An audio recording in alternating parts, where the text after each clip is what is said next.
हाँ तो हाँ। मतलब अभी जस्ट रिकॉर्डेड। अच्छा अच्छा। कल वाला रिकॉर्डिंग तो मिस हो गया, मिस्ड अप्रोच प्रोसीजर, मैं हाँ, ग्रुप पे ड्रॉप कर दूंगा दूसरे के लिए, ठीक है। सो मैं पूछ रहा था तो मैं बोला डालेंगे वो videos. I was looking for the video. I don't know why it had happened. मैंने हाँ, ट्राई किया था to record definitely, and suddenly today I was checking for the video, तो उस टाइम देखा कि it was not available. I don't know what happened suddenly, but topic बहुत simple था, एक ही टॉपिक था। It won't get much for the student जो उसको पढ़ना चाहे, definitely drop the another recorded session for that. So तो थोड़ा सा एग्जाम डिले है ना, तो थोड़ा सा रिलैक्स है वो। अच्छा अच्छा, हाँ, that is a different thing, it happens with everyone, hmm. Not an issue. Hmm. So today we are going to see the rest of the topic, that is radar vectoring and sector request. ठीक है? After that, we will see crash call and then finish the syllabus today. Done? So I'll simply explain these topics by using random flight plans. ठीक है? ऐसा कुछ नहीं रहेगा कि मैं आपसे फ्लाइट प्लान आज डिमांड करूंगा एंड सजेस्ट करूंगा, but I suggest open the chart number 3। हाँ, ठीक है? थोड़ा वेट कर लीजिए 5 minute. Okay okay, will wait till हाँ, 2115 for that वन can पे, हाँ। join. हाँ, हाँ।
नहीं, एक डाउट है यार।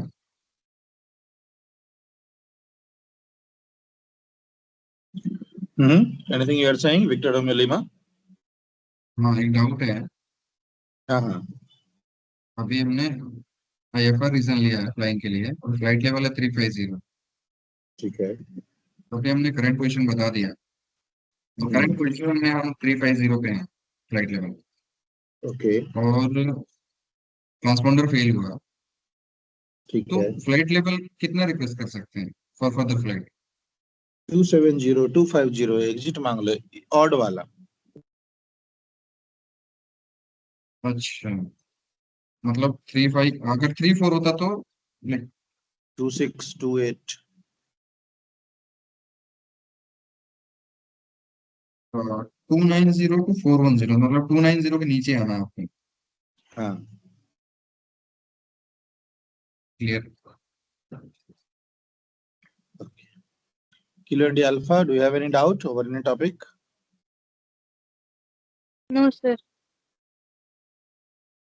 Okay, we'll wait for 2 more minutes till 2115, as I said earlier.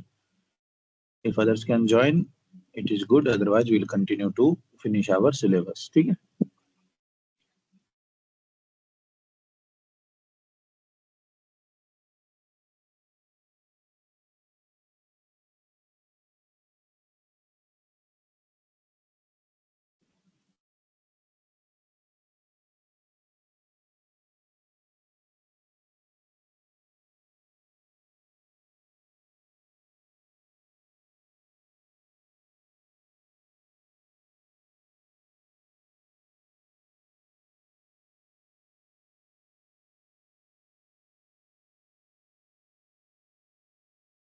CF call में all exterior lights are on, इसके आगे हाँ, की पे keep a लुकआउट की जगह lookout. पे हम लाइक बोल सकते हैं फॉर योर रेफरेंस या फिर फॉर अ रेफरेंस, ऐसा नहीं डाल सकते। नहीं, keep a lookout. वो एक स्टैंडर्ड टर्म है. Keep a lookout मतलब हाँ होता है नजर बनाए रखो. हम लोग भी suppose if we are writing any mail to any senior or to any our superior, what we are writing, this is for your lookout. Kindly look out into this matter. Kindly look into this matter. इस type से लिखते हैं ना. Means आपके consideration के लिए है वो. सिंपल, अगर सिंपल टर्म्स में बोले तो आप देखो कि हमारा लाइट ऑन है, यानी हम गुजर रहे हैं आसपास से, ध्यान बना के रखो.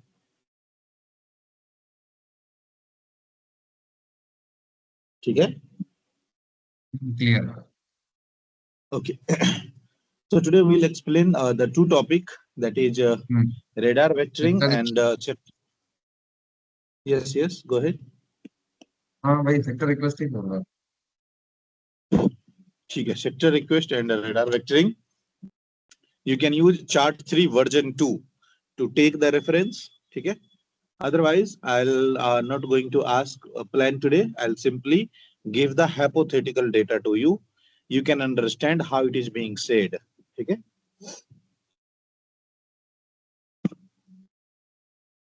So सबसे पहले देख लेते हैं हम लोग सेक्टर रिक्वेस्ट. ठीक है? इस सेक्टर रिक्वेस्ट क्या है?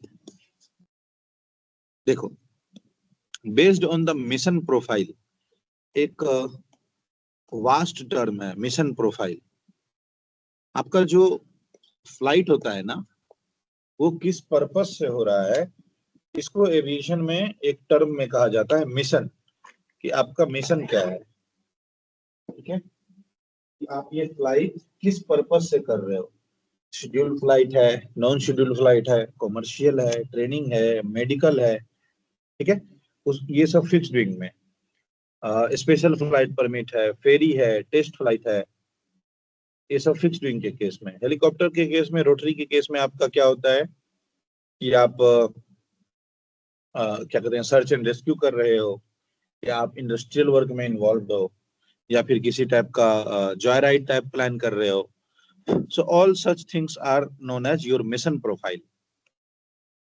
देखो, फिक्स्ड विंग के केस में क्या होगा, आप एक सेक्टर रिक्वेस्ट करोगे. क्यों?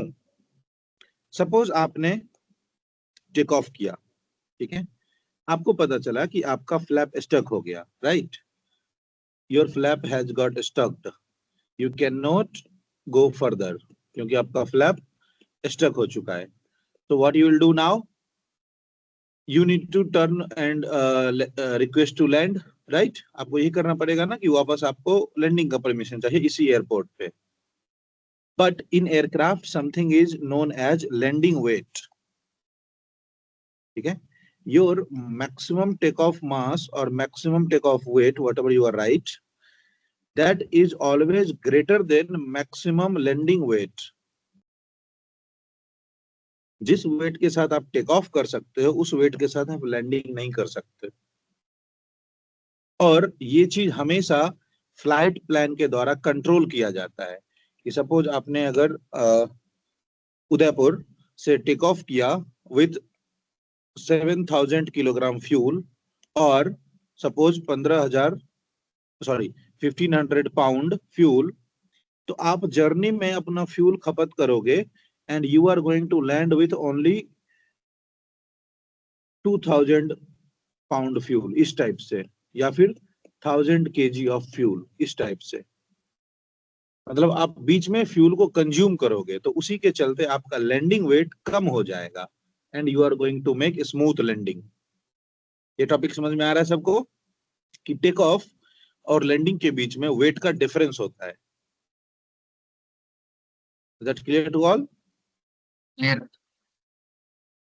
सो जब हमारा टेक ऑफ के बाद कोई प्रॉब्लम आया जहां पे हमको इमीडिएट वापस रिटर्न आना है, तो क्या हम उसी लैंड के साथ, उसी वेट के साथ लैंड कर सकते हैं? नहीं।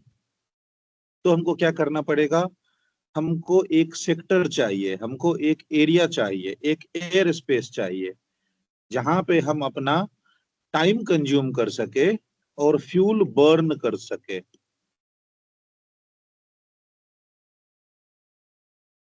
हम लैंड करने के लिए गए, उस एयरपोर्ट पे बहुत ज्यादा मौसम खराब है, ठीक है, बट इट इज एक्सपेक्टेड कि आफ्टर 10 मिनट्स मौसम ठीक हो जाएगा।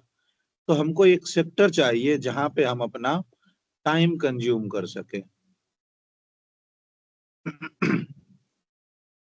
हम लैंड करने के लिए किसी एयरपोर्ट पे गए और पता चला कि उस एयरपोर्ट के ऊपर आ गए और हमारा करंट अल्टीट्यूड अभी भी 20,000 फीट है, 25,000 फीट है, तो सडन स्टीप डिसेंडिंग पॉसिबल नहीं है। तो हमको एक सेक्टर चाहिए, एक एयर स्पेस चाहिए जहां पे हम गोल गोल घूम के अपना अल्टीट्यूड लूज कर सके। Are you getting the point?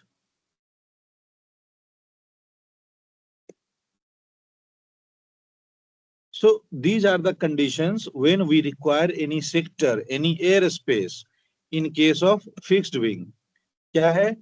Fuel burn के लिए, एक्सेस फ्यूल का बर्न करना है तो उसके लिए सेक्टर चाहिए। To lose altitude in case, ठीक है, to lose altitude in case we have arrived at so much of height. Getting this?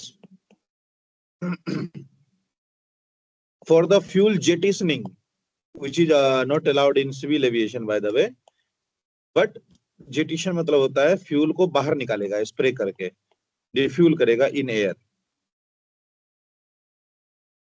या फिर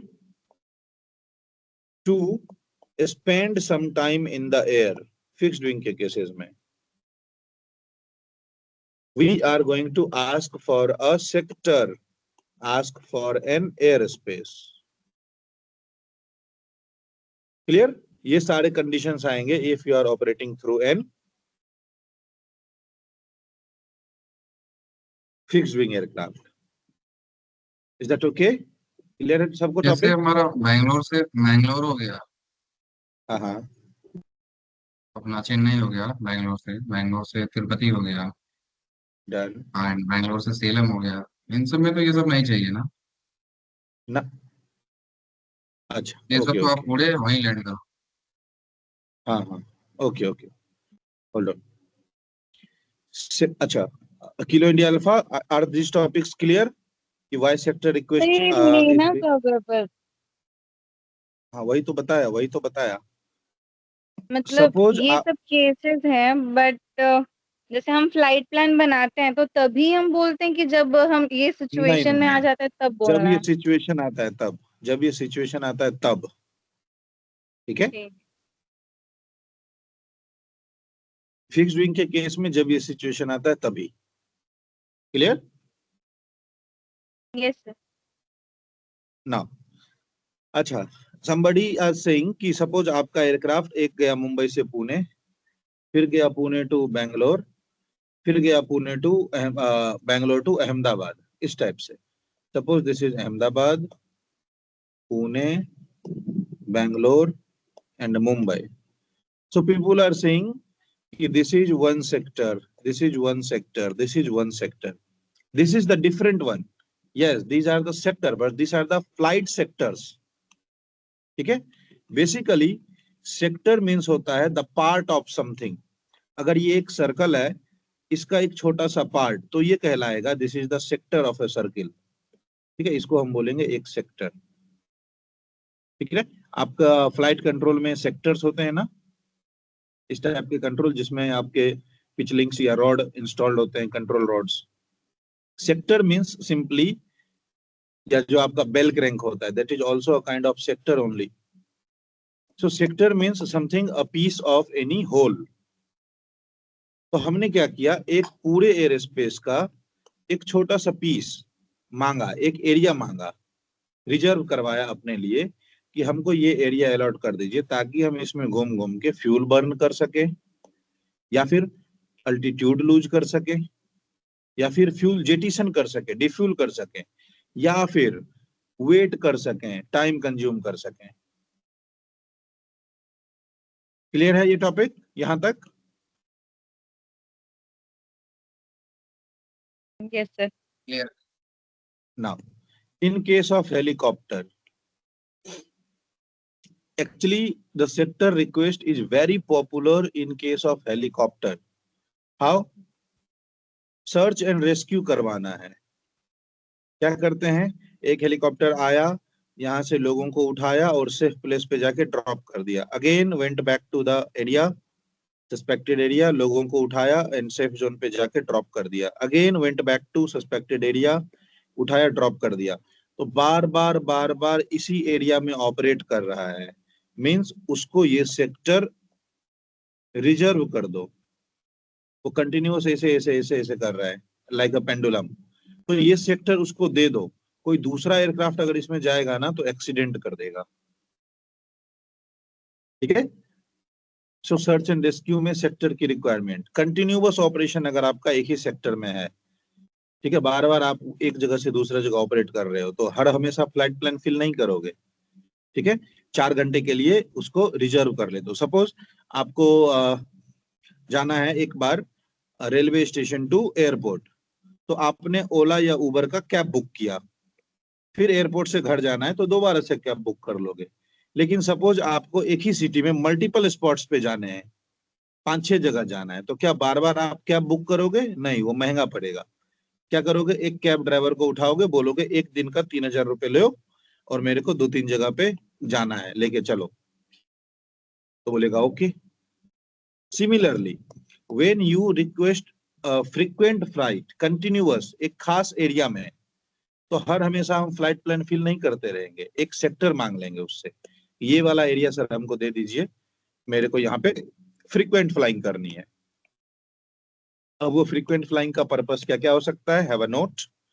search and rescue flight, Joy ride, पैसे वाले लोग हैं, इनको मन है कि हिल स्टेशन पे हम कंटिन्यूअस घूमेंगे, जॉय राइड. ठीक है. सर्विसेज फ्लाइट, सर्विसेज फ्लाइट में क्या आ गया, सपोज आप देखते होगे कि देहरादून में लोग 4 धाम यात्रा, 2 धाम यात्रा, ये सब यात्रा करवाते हैं.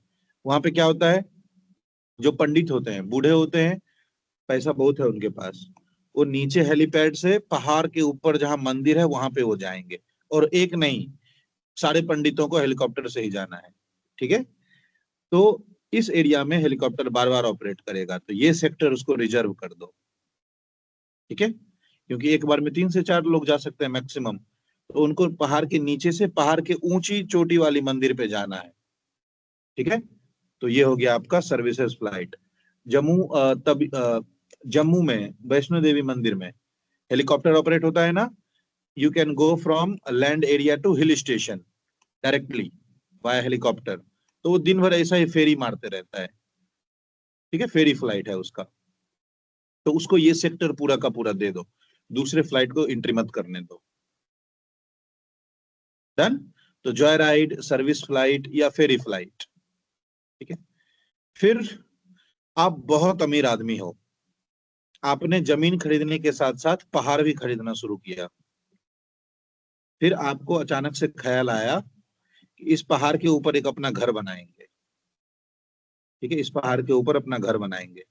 तो जो सीमेंट, बालू, रॉड ये सब जाएगा पहाड़ पे, कैसे जाएगा, लोग तो जा नहीं पा रहे, तो आपने हेलीकॉप्टर में सीमेंट की बोरी लाद दी, बोली ऊपर ड्रॉप करके आओ, ठीक है।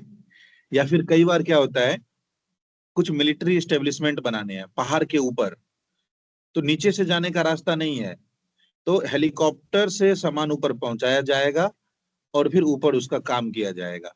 तो इस चीज को बोला जाता है शॉर्ट टर्म में aerial work. Getting the point? Aerial work, industry वाला काम करना है किसी ऐसे प्लेस पे जो कि नॉर्मल पॉसिबल नहीं है। तो किसी भी टाइप का एरियल वर्क, जंगल में आग लग गई, आग बुझानी है, क्या करोगे, किसी पॉन्ड से या किसी लेक से पानी भरेंगे और जंगल के ऊपर स्प्रे करके छोड़ देंगे, फिर रिटर्न आएंगे, पानी भरेंगे, स्प्रे करके छोड़ देंगे। Aerial work, clear? फिर आया फ्लावर्स ड्रॉपिंग या फिर फ्लावर्स शावरिंग। हेलीकॉप्टर के केस में शावर करेंगे किसका, फूलों की वर्षा करेंगे। क्यों? राम मंदिर का उद्घाटन हुआ, हेलीकॉप्टर ने फूल बरसाए, फ्लावर ड्रॉपिंग।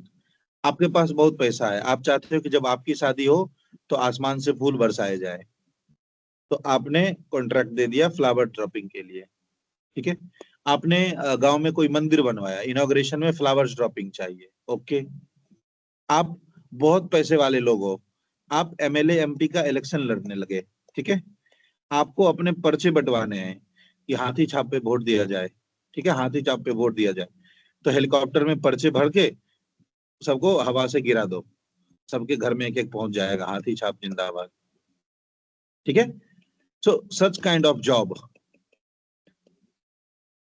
उसके बाद आपने कुछ दिन पहले देखा होगा कि कतर में फीफा वर्ल्ड कप हुआ था या कोई ओलंपिक था, तो जो एमिरेट्स के एयरक्राफ्ट थे उस पे लिख दिया कतर 2024 वर्ल्ड कप, और छोटे छोटे एयरक्राफ्ट के पीछे, ठीक है, छोटे छोटे एयरक्राफ्ट के पीछे बैनर टोइंग ऐसा करके लिख देगा फीफा 2024, और इस एयरक्राफ्ट को बोलेगा कि घूम घूम के सबको दिखाओ आसमान में कि वर्ल्ड कप होने जा रहा है, आइए और टिकट खरीदिए। या फिर बचपन में हम लोग देखते हैं कि कई बार अगर मेला लगा, ठीक है, बचपन में नहीं, that can be seen now also, कई बार मेला लगा या फिर कुछ अनाउंसमेंट करवानी है, तो किसी गाड़ी के ऊपर स्पीकर लगा दिया, वो दिन भर घूम घूम के सबको बताता रहेगा। So such kind also possible with helicopters, ठीक है। फ्लावर ड्रॉपिंग करो, जॉय राइड करो, एरियल वर्क करवा लो, बैनर टोइंग करवा लो, ठीक है। So such things are for sector request, such thing definitely request sector, क्योंकि एक फ्लाइट प्लान हमेशा आप यही कहता है कि आप कंटिन्यूअस फ्लाइट में हो, मींस आप मूव कर रहे हो, you don't have any frequent flying की बार बार अप डाउन कर रहे हो, ठीक है, या फिर घूम घूम के फूल बरसा रहे हो, इस टाइप से नहीं। अगर आप ये सब टाइप का काम कर रहे हो तो आप बेटर है उस एरिया का रिजर्वेशन चुन लो अपने लिए, कि एक काम करो सर, वो वाला एरिया आधे घंटे के लिए मेरे को दे दो, मेरे को बहुत काम है। क्लियर है ये सारा टॉपिक? क्लियर। लैंडिंग गेयर फंस जाता है तो वो घूमते रहता है। दैट इज ए लो पास। हाँ, फ्यूल बर्न करने के लिए घूमता रहता है, that is okay, definitely. Fuel burn करने के लिए घूमता रहता है, दैट इज डेफिनेटली ओके, ठीक है। So now we are going to see certain conditions of sector report. We'll see here only. किधर गया? तो just a second, मैं अपना नोट खुद ही भूल जाता हूँ because I am not opening this thing frequently.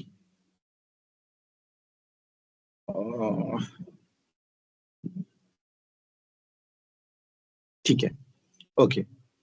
Now you can see here I am showing some of the written example जो कि मैंने अभी आपको बताया, तो आप लोगों को कुछ पढ़ने के लिए भी होना चाहिए। For that only you can check on page number 22, ठीक है, page number 22 you can check. Sector flying can be used for multiple purpose. क्या क्या?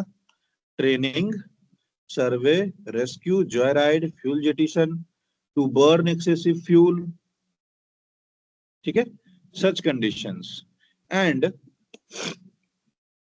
फ्लावर ड्रॉपिंग, सर्वे, लैंड या मॉन्यूमेंट के ऊपर सर्कुलर फ्लाइट, इस सब टाइप का जब आपका स्पेशल मिशन आया करे तो हम एक काम करेंगे, उस एयर स्पेस को रिजर्व कर लेंगे 10 मिनट के लिए, 15 मिनट के लिए, आधे घंटे के लिए, एक दिन के लिए, 7 दिन के लिए, 10 दिन के लिए, ठीक है, जब तक आपके पास जितना पैसा है उतना एयर स्पेस आपके हवाले कर दिया जाएगा, ठीक है। So that is known as sector request. Is that clear to all? Purpose समझ में आया? Clear. Now we are going to see होता है ना? इलेक्शन फ्लाइंग, नॉट ऑलवेज, क्योंकि इलेक्शन फ्लाइंग में भी एक जगह से दूसरे जगह बस ड्रॉप करना होता है। हाँ, अगर 5-6 बार, no that is not a sector flying, नहीं, वो सिंपल फ्लाइट प्लान है, वो सिंपल फ्लाइट। सेक्टर मतलब फ्रीक्वेंट फ्लाइंग आप कर रहे हो उसी एरिया में, 2-4 बार हो गया आपका, रिपीट हो रहा है, ठीक है। तो that will be better to ask for a sector कि सर एक काम करो ना, ये एयर स्पेस हमको दे दो आधे घंटे के लिए, किसी दूसरे फ्लाइट को एंटर मत करने देना। कितना आपसे बार बार पूछूंगा कि इधर से इधर जाऊं, इधर से इधर जाऊं, मेरे नाम कर दो, मैं इसको मस्त 1 घंटे अपना जहाज उड़ाऊंगा, फिर आपको बता दूंगा कि मैंने इस एयर स्पेस को खाली कर दिया है। Now you need to look at the chart, ठीक है। This sector request can be asked, ठीक है, this sector request can be asked in between any 2 radials, ठीक है। देखो, सपोज मुंबई आप लैंड करने जा रहे हो, ठीक है, आप मुंबई लैंड करने जा रहे हो, या फिर मुंबई से आपने टेक ऑफ किया, आपका लैंडिंग गियर अटक गया या फिर आपका फ्लैप अटक गया। So what you can ask कि सर जी इस वाले एयर स्पेस में, देखो मैंने ब्लू कलर का एनोनेट किया है, is that visible to all? हाँ, विजिबल है। सो इस वाले एरिया में मेरे को सेक्टर दे दीजिए, मैं 15 मिनट ऑपरेट करूंगा और अपना फ्यूल बर्न करूंगा। या फिर आप बोल सकते हो कि सर ये जो रूट है ना, ये विस्की 13 साउथ और विस्की 13 नॉर्थ, इसके बीच में हमको एक सेक्टर दे दीजिए, मैं इसे राउंड मारूंगा और अपना फ्यूल बर्न करूंगा। या फिर पापा 751 एंड गोल्फ 450, इसके बीच में एक सेक्टर दे दीजिए, मैं 10 मिनट के लिए फटक से फ्यूल बर्न करके आता हूं। Clear? So how that can be called, have a look. Very simple. Condition देखते हैं, 2 टाइप का देखेंगे। एक तो पहले देख लेता हूं, फ्लैप अटक गया, ठीक है,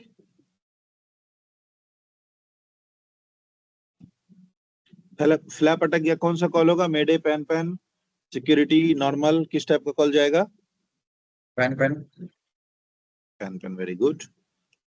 pan pan pan pan pan pan, Mumbai tower, Victor tango alpha Juliet Delta on 118.1 departed from runway 29er at 1015. Flap got stuck immediately, note करो सब लोग, immediately after takeoff, unable to retract them, ठीक है, unable to retract them, would like to land back at Mumbai. Request sector in between radial 347 and 004, radial के format में, या फिर in between route whiskey 13 north and whiskey 13 south, या फिर देखो ये वाला एनोनेट कर रहा हूं with the green colour, Mumbai वाले चार्ट पे देखो, इस वाले एरिया में आपको चाहिए। तो ये वाला एरिया कौन सा होगा? नॉर्थ वेस्ट, ठीक है। Request sector at 70 nautical mile north west of Mumbai. 3 type से हमने सेक्टर को एक्सप्लेन किया, रेडियल, रूट, या फिर at some distance and direction. Request sector at 70 nautical mile northwest of Mumbai, या फिर in between route whiskey 13 north and whiskey 13 south to burn excess fuel. Request clearances या फिर request clearance. Victor Tango Alpha Juliet Delta. Question समझ में आया सबको? Answer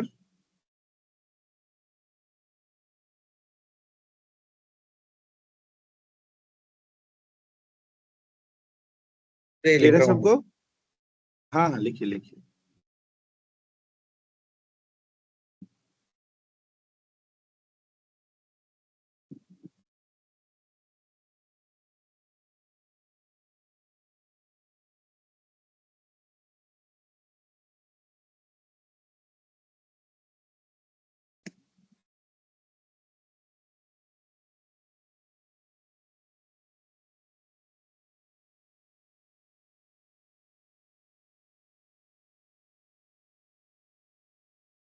done. Kilo India alpha Sierra hotel alpha, समझ में आया? सर एक बार एक्सप्लेन करेंगे दोबारा? हाँ बिल्कुल। सी, हमने बोला कि हमने रनवे टू रनर से डिपार्ट किया and our flap got stuck immediately after take off, unable to retract them, ठीक है। तो क्या चाहते हो आप? Would like to land back at Mumbai. फिर कैसे करोगे? डायरेक्ट आना चाहते हो? नहीं। Why?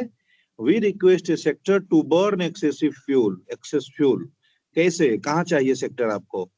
I need a sector in between radial 347 और 004। ये देखो, ये दोनों रेड लाइन मैं बना रहा हूं, ये दोनों जो रेडियल है, जो कि विस्की 13 नॉर्थ और उसकी 13 साउथ का रेडियल, ठीक है।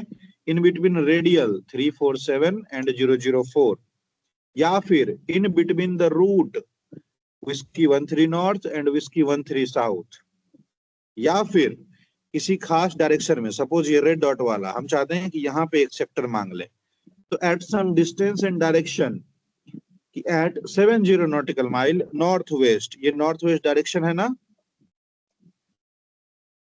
ये डायरेक्शन नॉर्थ वेस्ट पकड़ाएगा। तो नॉर्थ वेस्ट ऑफ मुंबई, किस चीज के लिए? टू बर्न एक्सेस फ्यूल, तो रिक्वेस्ट क्लियरेंस। बताइए कोई आपत्ति है क्या? है उधर जाके फ्यूल बर्न कर सकता हूँ? क्लियर है। ठीक है।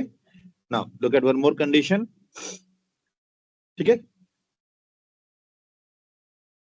हमको अपनी शादी में फ्लावर ड्रॉपिंग करवानी है, ठीक है। तो हम तो कॉल करेंगे नहीं, कॉल करेगा हमारे लिए कोई ना कोई पायलट जो कि हेलीकॉप्टर ये ऑपरेट करेगा। रेडियल जो है, हाँ हाँ हाँ, तो ये रेडियल में तो हम कहीं भी डाल सकते हैं, डिस्टेंस नहीं बताना है। डालो, कोई बात नहीं। रेडियल जो अप्रूव्ड रेडियल है उसके बीच में, अब जैसे ये वाला एरिया है, ये वाला एरिया है, तो कोई बात नहीं, डालो इन बिटवीन 347 एंड 260, चलेगा।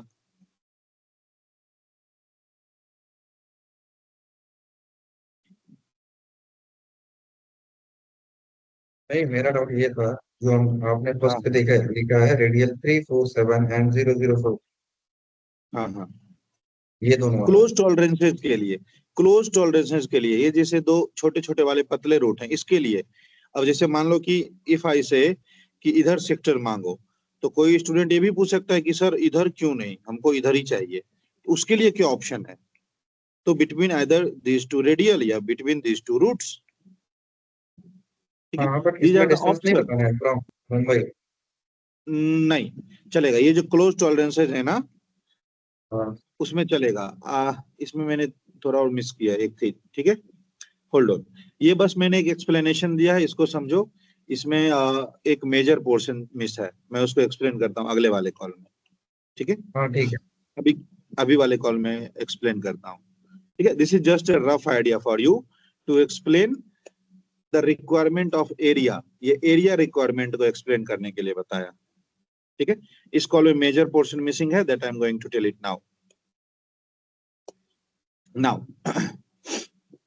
हमको चाहिए ये रेड वाले एरिया में मेरा घर है, ठीक है, मुंबई के पास। यहाँ पे हमको फ्लावर ड्रॉपिंग करवानी है, ठीक है। नाउ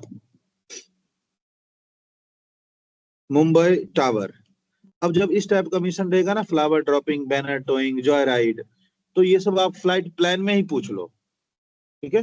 फिर ये रास्ते में नहीं डिसाइड होता है, रास्ते में emergency situation, fuel burn, altitude lose, ये सब मिशन प्रोफाइल है, पहले ही पूछ लो। क्या? Mumbai tower, Victor tango alpha Juliet delta, currently positioned on, ठीक है, currently positioned on apron 3 stand 4, जो भी है, ठीक है, एप्रॉन 3 स्टैंड 4, पोजीशन कुछ भी हो। आई बात सेक्टर रिक्वेस्ट की, request a sector, request a sector, इसको सब लोग नोट करो अच्छे से। Request a sector at 100 nautical mile southwest of Mumbai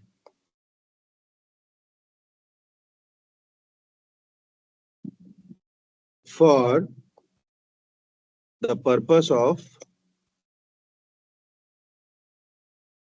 flower dropping.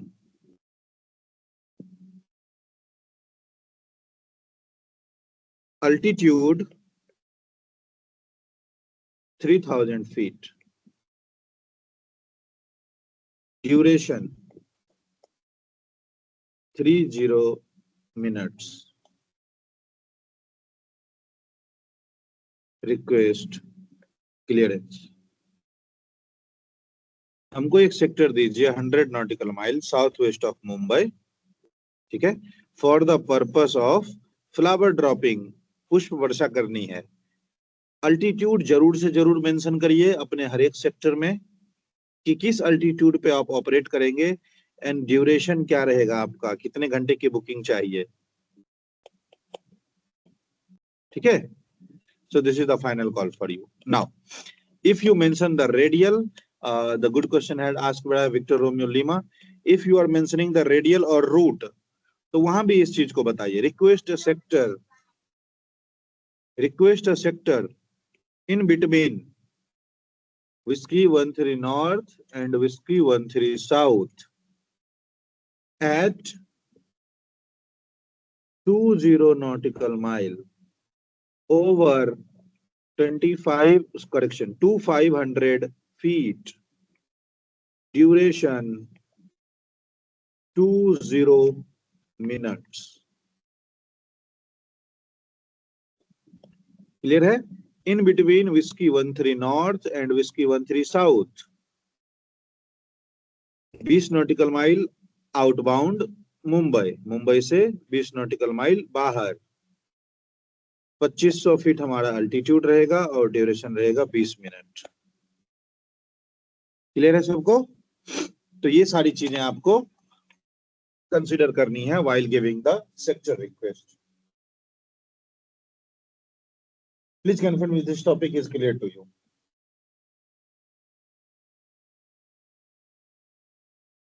Yes. Now is it clear, Victor Romeo Lima? Clear है, मैं लिखने बैठ गया था। कोई बात। So this is how you can plan for a sector. Purpose can be anything: fuel jettisoning, fuel burning, to consume some time, to lose the altitude, ठीक है। एंड आप बस वो एरिया लिख दोगे कि इस पर्पस से हम एरिया लूज करना चाहते हैं। Then, if you want to read more about sector request, that same page, I think 22nd or 23rd. Let me see कौन सा है. ठीक है, go and have some more practice on your own, at your own, and get some clarity about sector reports. ठीक है, by the way mocks में इसको cover कराया जाएगा, then you will come to know very frequently, very clearly. Now, another thing we are going to see today, that is radar vectoring. Okay, I hope this sector request is clear to all. या किसी भी type का doubt है, एक दो और example करवाने पड़ेंगे इस पे या चलेगा, हो जाएगा? What you guys are saying? That's clear है. Clear है ना? Try from your side. If you are struggling, then do let me know, please. I'll definitely take you for some more example a day after tomorrow. ठीक है? Whenever we'll meet for further sessions, we'll definitely take you for the examples. Done? But आप खुद से try करो समझने की, एक बारी नहीं आएगा तो I am always there for you. Now, another topic is radar vectoring. ये क्या हो गया? Suppose when your aircraft signal navigation system is stopped working, ठीक है, navigation system fail. अगर आपके एयरक्राफ्ट का नेविगेशन सिस्टम फेल होता है ना, देन वो सबसे पहले इंपैक्ट करता है आपके हेडिंग या आपके डायरेक्शन फाइंडर्स पे. ठीक है, आपके बेसिकली फ्लाइट डायरेक्टर पे, उसको बोला जाता है फ्लाइट डायरेक्टर सिस्टम. यानी आप कहाँ हो, कितने दूर हो, किस स्टेशन से कितना डिस्टेंस है, आपको कुछ पता नहीं चलेगा. जब आपका नेविगेशन सिस्टम फेल होगा तो आपका कोर्स आउट हो जाएगा. बट आपके एयरक्राफ्ट में एक इक्विपमेंट है जिसका नाम है ट्रांसपॉन्डर्स, राइट? ये क्या है? इसको बोला जाता है सेकेंडरी सर्वेलेंस रडार. ये एक ऐसा इक्विपमेंट है जिसके हेल्प से आपको कोई दूसरा भी मॉनिटर कर सकता है या आप किसी दूसरे को भी मॉनिटर कर सकते हो. So this is basically known as radar. आप कई बार सुनते होंगे कि आप जैसे मान लो कि फ्लाइट रडार 24 एक एप्लीकेशन यूज करते हो ना to track the aircraft, flight radar 24. आप उसमें उसका रजिस्ट्रेशन नंबर डालते हो एंड वहां पे आपको बहुत सारे इंफॉर्मेशन दिखाता है. Those informations has been brought from the transponders only. अगर ट्रांसपॉन्डर नहीं रहेगा तो वो इंफॉर्मेशन नहीं आएगा. ठीक है, so that is known as radar actually. आप ये देखो, ये वाला जो मैंने आपको दिखाया था कभी, this is the flight radar 24 application. How I find? By giving the registration ID. आप कभी इसको थोड़ा और डिटेल में देखना तो नीचे लिखा रहेगा कहीं पे सोर्स, कि आपको ये मिला कहाँ से, ये एयरक्राफ्ट कहाँ पे है, कितने अल्टीट्यूड पे है, क्या उसका स्पीड है. इसका कभी आप लोग सोर्स देखना. मोबाइल में फ्लाइट रडार 24 सर्च करोगे, देन आप वहां पे सोर्स देखना, ये आया किधर से. तो आपको उस सोर्स में एक चीज देखेगा. Whenever you are tracking next, just look at the source. वहां पे आपको एक चीज लिखा हुआ दिखेगा, ADSB, automatic dependent surveillance broadcasting. यानी आपको कैसे पता चला कि वो एयरक्राफ्ट इन एयर है? मोबाइल से कैसे आपने ट्रैक कर लिया? उसका रडार, उसको आपने कैप्चर किया. ठीक है, रडार है आपका ट्रांसपॉन्डर, तो उसके ट्रांसपॉन्डर के हेल्प से हमने पता कर पाया कि वो एयरक्राफ्ट है कहाँ. तो सपोज आपका एयरक्राफ्ट में आपका नेविगेशन सिस्टम ब्लैकआउट हो गया, but ATC can help you to land up to certain aerodrome. तो ये रहा आपका सपोज रनवे, ब्लैक कलर का स्ट्रिप जो बना रहा हूं, दिस इज द रनवे. ठीक है, this is the runway and this is your aircraft, you are flying somewhere. ये रेड कलर का, please do let me know if it is visual to all. इसका wing बहुत ज्यादा बड़ा हो गया. विजिबल है. ठीक है, आपको लैंड करना है इस वाले स्ट्रिप पे, लेकिन आपका नेविगेशन सिस्टम ही खराब हो गया, तो आप कोर्स सेट ही नहीं कर सकते. ठीक है, HSI ने काम करना बंद कर दिया, सपोज आप उसको CNS पेज बोलते हो वही काम करना बंद कर दिया, या NAB पेज बोलते हैं उसने भी काम करना बंद किया, जो भी बोलते हो। आपके PFD पे जो ऊपर डिस्प्ले रहता है ना PFD, और नीचे रहेगा आपका HSI, तो उसने काम करना बंद कर दिया। अलग अलग एयरक्राफ्ट में अलग अलग नाम से बोलते हैं, NAB पेज, ND पेज कुछ लोग बोलते हैं, तो जो भी बोलते हो आप लोग, ठीक है, उसने काम करना बंद कर दिया। ND मतलब नेविगेशन डिस्प्ले, आई थिंक ये एयरबस की टर्मिनोलॉजी है, depends manufacturer to manufacturer. Basic मतलब उसका एक ही है कि नेविगेशन पेज ने काम करना बंद कर दिया। तो आप कैसे लैंड करोगे?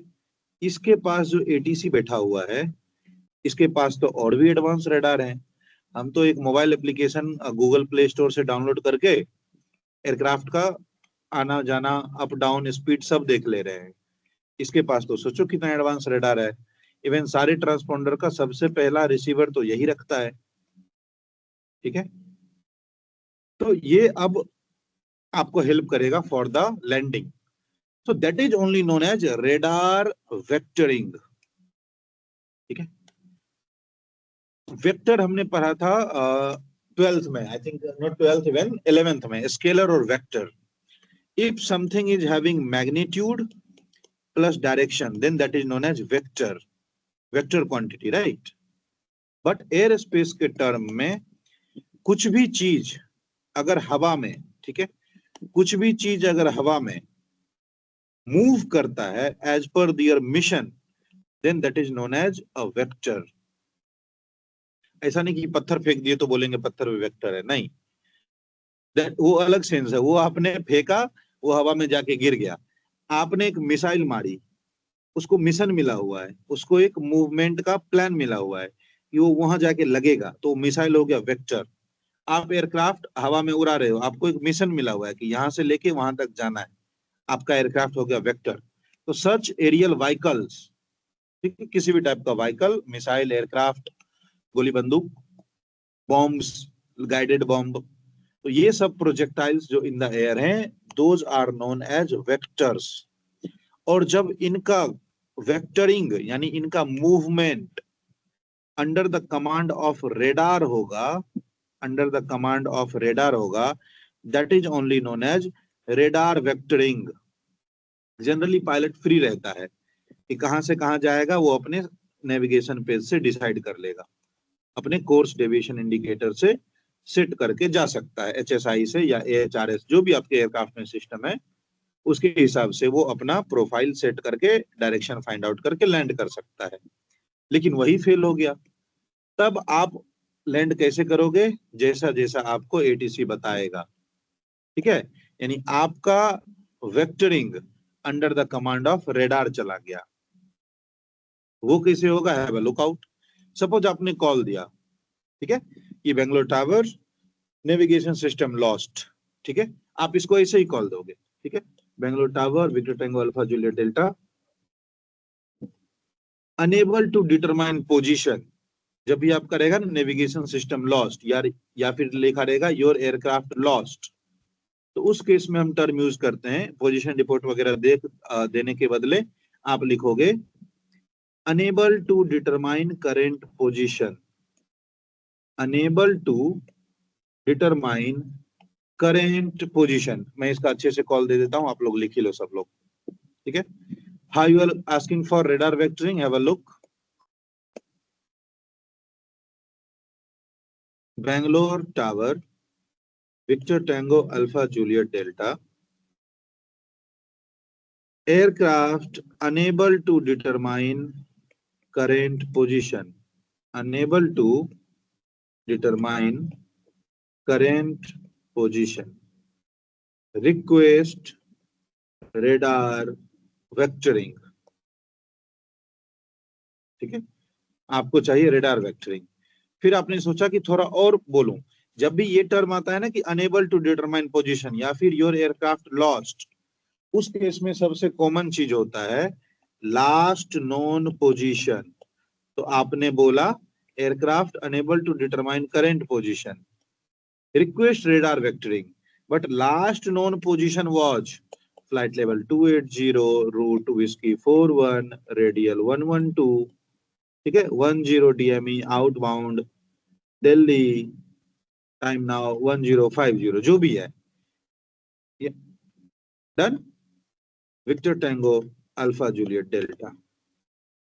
मेन कंसर्न क्या है? Aircraft unable to determine position, unable to determine current position.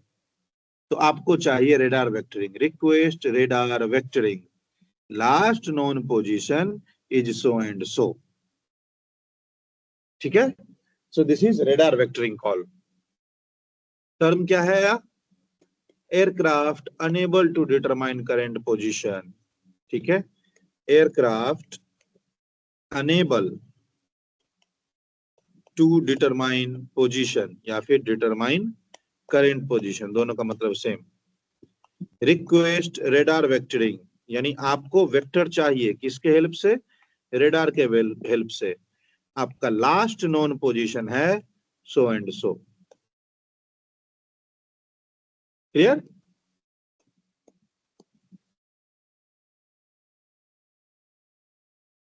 This is the request of radar vectoring. Am I clear over this?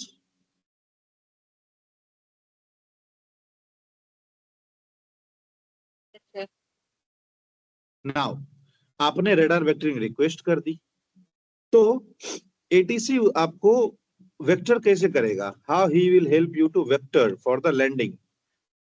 So he might say कि okay, आप कभी प्रैक्टिस करोगे ना तो इस टाइप के आपको वैसे भी कॉल दिखेंगे। ATC बोलेगा turn left if you are able to read, बोलेगा Victor tango alpha Juliet Delta, turn left if you are able to read. एक काम करो, अगर मुझे सुन रहे हो तो बाएं मुड़ के दिखाओ। तो आप बाएं मुड़ को दिखाओगे उसको, यस मैं आपको सुन रहा हूं, ठीक है। तो वो बोलेगा ओके, मूवमेंट ऑब्जर्व्ड। ये सब एटीसी के रिप्लाईज हैं जो कि जनरली आपको एग्जाम में देखने को नहीं मिलेंगे। बट व्हाट इफ आ जाए तो रिस्क नहीं लेना है ना। मूवमेंट ऑब्जर्व्ड कि देख लिया आप यही हो। अब वो बोलेगा ठीक है, proceed forward for 20 nautical mile, 20 nautical mile के लिए आगे बढ़िए। तो आप बढ़ गए। फिर बोलेगा turn right for 60 nautical mile, turn right for 60 nautical mile, चल दिए। फिर उसने बोला turn left 90 degree for 30 nautical mile, तो आपने फिर चल दिया 30 nautical mile. Turn right for 90 degree, ठीक है। Runway 27 is in front of you, proceed for landing. मतलब आपको क्या किया उसने, इस जगह से रनवे तक पहुंचा दिया बायां दायां मुड़वा के। एक काम करो, बायां मुड़ो 20 नॉटिकल माइल जाओ, दायां मुड़ जाओ 60 नॉटिकल माइल जाओ, फिर बायां मुड़ो 30 नॉटिकल माइल जाओ, फिर दायां मुड़ो, देखो रनवे तुम्हारे सामने ही है, लैंड कर जाओ बाबू। Clear? Like that he had guided you. हमने भी कभी बचपन में क्वेश्चन पढ़ा था ना कि सीता 10 मिनट दाएं गई, 20 मीटर बाएं गई, फिर 50 मीटर दाएं गई, फिर 60 मीटर नीचे की ओर आई, 40 मीटर बाएं की ओर आई। अब बताओ पहले पोजीशन से सीता कितने मीटर दूर है। इस टाइप से क्वेश्चन हम लोग पढ़ते थे ना रीजनिंग उसमें। सिमिलरली आपके एयरक्राफ्ट को बायां दायां मूव करवा के लैंड करवा दिया जाएगा, ठीक है। And such instructions are very simple, no complexity. Turn right for 40 nautical mile, तो जाओ। Turn left 90 degree for 30 nautical mile, तो जाओ। टर्न राइट कर लिए, बोल देगा runway is in front of you after 20 nautical mile, यानी 20 नॉटिकल माइल के बाद रनवे आपके सामने है, प्रोसीड फॉर लैंडिंग। दिख रहा है? So this is known as radar vectoring.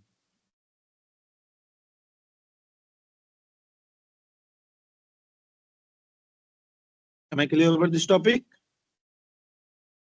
Yes. वो बोलेगा टर्न लेफ्ट 30 नॉटिकल माइल, हाँ, तो फिर रिप्लाई में हमने भी बोला है ना turning left, like yes yes definitely, वो आपका नॉर्मल कंप्लायंस चलता रहेगा, ठीक है। ओके। वो आपको जैसा जैसा बोलता रहेगा आप करके उसको रिपोर्ट करते रहोगे, ठीक है।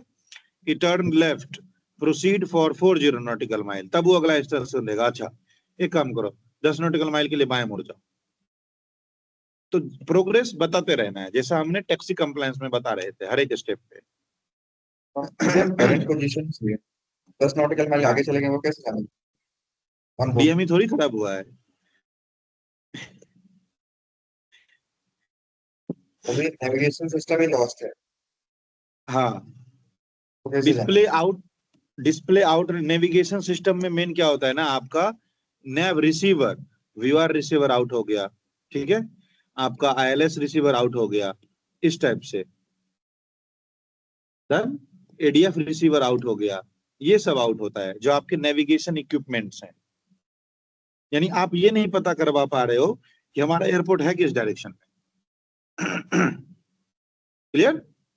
जीपीएस सिग्नल करंट लॉस्ट हो। पोजीशन से 10 नॉटिकल माइल आगे चले गए, वो हाँ हाँ, डिटरमाइन किससे करते हैं? DME, DME DME NDV station से बता सकता है ना? हाँ, वो किसी भी स्टेशन से बता सकता है, स्लैंट हाइट आपका। ओके, ठीक है, एक और चीज आपने जब डाउट पूछा तो मुझे वो बताने का टाइम मिल गया। Shall I also said this, something is known as dead reckoning. ये सब टॉपिक आउटडेटेड है सिविल एविएशन में, इसलिए इसको एक्सप्लेन करना ज्यादा इंपॉर्टेंट नहीं है, बट चलो बता देता हूँ। जो आपने डाउट पूछा ना एकदम कि पूरा ही गपत गोल हो गया, तब क्या करेंगे, तो something is known as dead reckoning. ठीक है, डेड रिकॉग्निंग, इसका मतलब क्या होता है, डेड, आपके पास कुछ भी नहीं है और पता आपको सब कुछ करना है, इसको बोलते हैं डेड रिकॉग्निंग। मतलब आपके पास नथिंग, डेड है आपका सिग्नल, बट आपको रिकॉग्नाइज करके आना है कि क्या करना है। ये जनरली मिलिट्री में करते हैं, ठीक है, उसको बोलते हैं रिकॉग्निंग फ्लाइट या फिर रेकॉन्स। वो आएंगे और रिकॉग्नाइज करके जाएंगे कि क्या है इधर, चल क्या रहा है माजरा। आप अपने एयरक्राफ्ट के करंट एयर स्पीड, वो तो नहीं आउट होगा, स्टैंड बाय तो काम करेगा। आप अपने एयरक्राफ्ट के करंट एयर स्पीड और टाइम स्पेंड, जितना टाइम आप हवा में स्पेंड कर रहे हो, उसके हिसाब से पता लगा लोगे कि डिस्टेंस कितना है। क्या होता है फॉर्मूला डिस्टेंस का, speed into time. Thanks. Clear? बस, विदाउट स्टडिंग थोड़ी जाम हुआ है। अब अगर ये भी हो गया तब एयरक्राफ्ट पायलट खिड़की से झांक के देखेगा कि कितने दूर आगे बढ़ गए हैं। Are getting the point? Dead reckoning how to do, raw parameter पे आ गए, कुछ भी नहीं मिला तो स्पीड इनटू टाइम डिस्टेंस बता देगा हमको। क्लियर है? क्लियर। तो डेट रिकॉग्निंग में रिक्वेस्ट क्या करना है? कुछ नहीं, डेट रिकॉग्निंग आपका काम है, आप अपने हिसाब से एनालाइज करके बताओगे कि ऑलमोस्ट हम 30 नॉटिकल माइल आ चुके हैं, अब 20 नॉटिकल माइल आ चुके हैं, अब इस टाइप से। ठीक है, डेट रिकॉग्निंग रिक्वेस्ट नहीं है, this is just an action which is being performed by pilot. ठीक है, कि आपके पास कोई डाटा नहीं है, फिर भी आपने पता किया कि आप कितने दूर आगे आ चुके हो। क्लियर? यस। आप if you are a driver, ठीक है, ड्राइवर इन द सेंस कि कई बार आप किसी मॉन्यूमेंट को ढूंढते हुए जाते हो या फिर किसी हाईवे के अलोंग आप ट्रेवल कर रहे हो, तो पता नहीं if you have ever experienced such things, but मेरे साथ तो कई बार होता है कि आगे बढ़ते जाओगे, सडनली आप भूल जाओगे कि वो यहीं पे तो था, वो दुकान जिसको हम ढूंढ रहे थे वो है किधर। फिर आप सडनली रियलाइज करोगे कि लगता है 8-10 किलोमीटर आगे आ गए यार, कुछ मिस तो नहीं हो गया, पीछे ही तो नहीं रह गया जहां हम जाने वाले थे। तो ये आपको अंदर से एक फील आई कि आगे तो नहीं, आगे कहीं पीछे ही रह गया होगा या वापस छूट गया। If you have experience such things in real life then you must know. तो पायलट भी तो डेली ऑपरेट करता है ना, उसको पता चल जाता है और लोग एक्सपीरियंस से रेफरेंस थोड़ा पॉइंट बहुत। बना के रखते हैं। हाँ, वो आपका एक्सपीरियंस बेसिस पे आइडिया रहता है कि लगता है थोड़ा आगे आ गए। ठीक है, by the way you have dead reckoning to determine distance along with your airspeed and time. Clear? Clear है। So that is dead reckoning, and I hope I was able. Sorry, अपना radar vectoring, and I hope I was able to write the correct format of that. Radar vectoring का भी यहाँ हमने दिया हुआ है, आप करके, हाँ इधर रहा, यहाँ से आप इसको पढ़ो और समझ सकते हो. Nothing, simply he may guide you to fly to certain airport or to land up to certain airport. बस उसी में बोलते रहेगा, इतना मुड़ जाओ, इतना मुड़ जाओ, यहाँ से यहाँ चले जाओ, वहां से वहां चले जाओ, like that. Clear? क्लियर है। ठीक है. Now we are going to see some of the important call. ठीक है, I am not going to write it separately because इसको अच्छा माना नहीं जाता. Something is known as crash calls, and इसकी भी प्रैक्टिस आपको होनी चाहिए. हर एक इमरजेंसी की प्रैक्टिस करवाई जाती है पायलट को, ताकि इमरजेंसी कंडीशन आए तो ऐसा नहीं हो कि पता चले वही बेहोश हो गया, बाकी सब पैसेंजर ही उसको आके उठा रहे हैं, उठो भाई क्रैश कर चुके हैं हम लोग. ठीक है, तो हर एक इमरजेंसी सिचुएशन की प्रैक्टिस होनी चाहिए पायलट को. So just have a look, crash call कैसे जाता है, एक एग्जांपल बता रहा हूं. Mayday mayday mayday, all stations, Victor Tango Alpha November Kilo, aircraft crashed about 50 nautical mile outbound Indore, या फिर aircraft crashed over runway 27, aircraft crashed near Bhopal, कुछ नहीं पता चला, बट इतना पता है कि भोपाल के आसपास कहीं क्रैश किए हैं. Aircraft crashed in the terrain of Pune, aircraft crashed in the jungle of Tamil Nadu, like that. कुछ भी एक सिंपल रेफरेंस पॉइंट बता दो, जरूरी नहीं है पोजीशन रिपोर्ट बताना, उतना फुर्सत नहीं है अपने पास. ठीक है, aircraft crashed 50 nautical mile outbound Indore. Aircraft suffered severe structural damage, all crew and passengers are safe. Good news, जरूरी नहीं है कि हर एक क्रैश में किसी की लाइफ लॉस ही हो. Uncontrolled landing is also known as crash landing. All crew and passengers are safe but injured. Safe है but चोटिल है. Evacuation completed. Passenger on board 120. Request search and rescue procedure guide. Search and rescue team भेजिए. Request firefighting services, या फिर alternate में search and rescue procedure guide भेजिए, या फिर request firefighting services and medical team.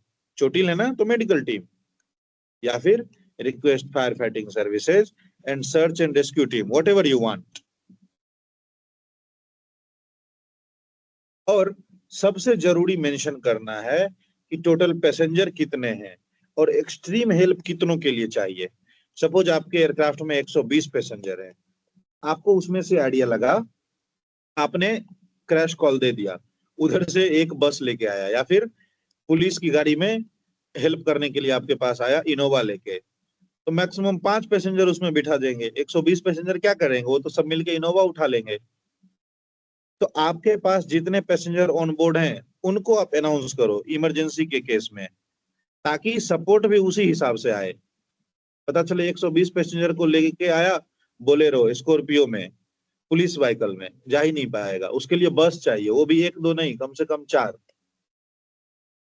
तो 120 पैसेंजर के लिए बस लेके आएगा.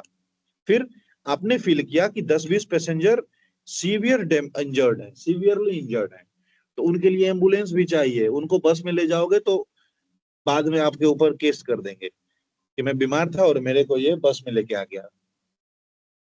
ठीक है, तो एम्बुलेंस कितने लोगों के लिए चाहिए, 10, 20, 15.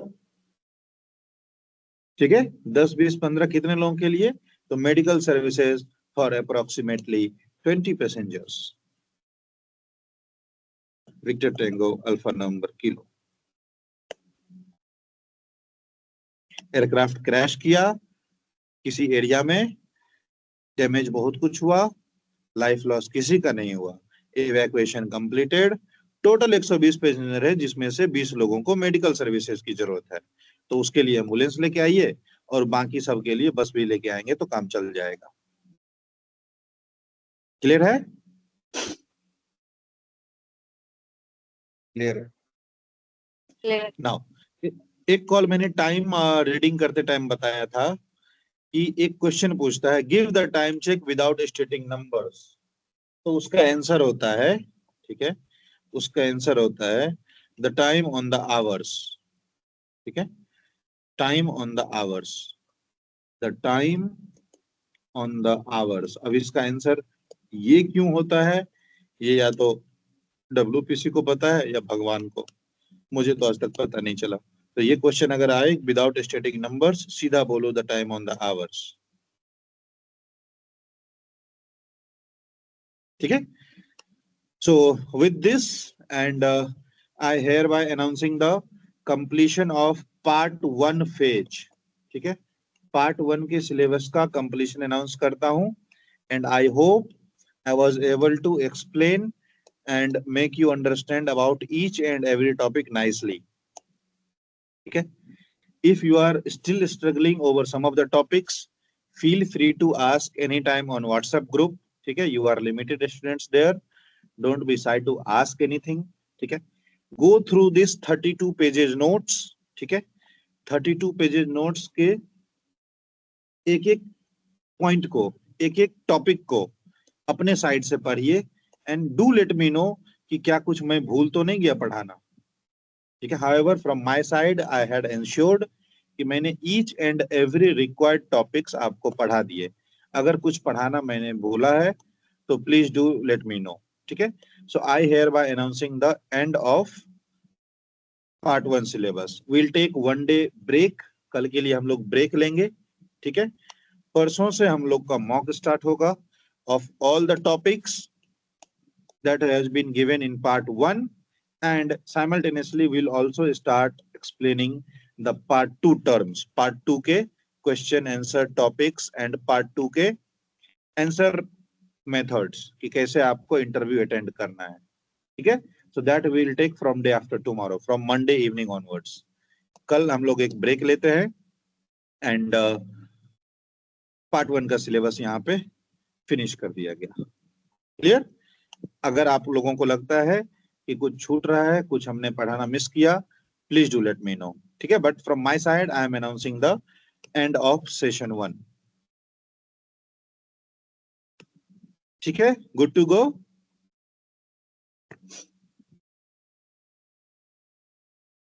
यस।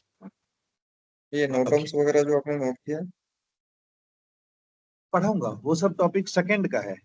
ये जो आप अच्छा। लेक्चर प्लान में देख रहे हो ना, हम्म लेक्चर 23rd 4th ना, हम्म ये सब पार्ट 2 के क्वेश्चंस हैं, पार्ट 2 के, हाँ हाँ ठीक है। ओके, मैंने तो अपने साइड से सब कुछ पढ़ाया है, but still check from your side anything if has been left to state, then please do let me know. Done? And you can see the automatic lecture reminder I had set till 7th June only, and luckily this was the last day of session first, so I'm completing the session first here only। आप लोग कुछ पढ़ो, अगर किसी topic पे doubt आ रहा है मुझे बताओ। परसों से हम लोगों का मॉक स्टार्ट होगा, 1 घंटा हम लोग रैंडम क्वेश्चन प्रैक्टिस करेंगे and then another 1 hour we will explain how to attend the part 2 examination, ठीक है, जिसमें पूरा का पूरा थ्योरी का लोड है, पूरा का पूरा थ्योरी का लोड है। And I will also suggest in your leisure time, ठीक है, in your leisure time go through the note number 3 and उसके लास्ट पेजेज, यहाँ पे हमने पार्ट 2 के क्वेश्चंस को समराइज करके लिखा हुआ है। Trust me, these topics are much enough for any part 2। तो आप लोगों को अगर खाली टाइम मिलता है तो इन टॉपिक्स के आंसर को जुटाओ और इनके आंसर करने की कोशिश करो, ठीक है। Will see day after tomorrow. Till the time have some revision of notes about each and every pages, have some revision of the topics and day after tomorrow we'll proceed further. Okay. Okay. Meeting link will Good be night. same. Joining link will be same for all days. Okay. So you can simply join at 9 o'clock default time. Okay. Good night for today. See you day after Good night. tomorrow, everyone.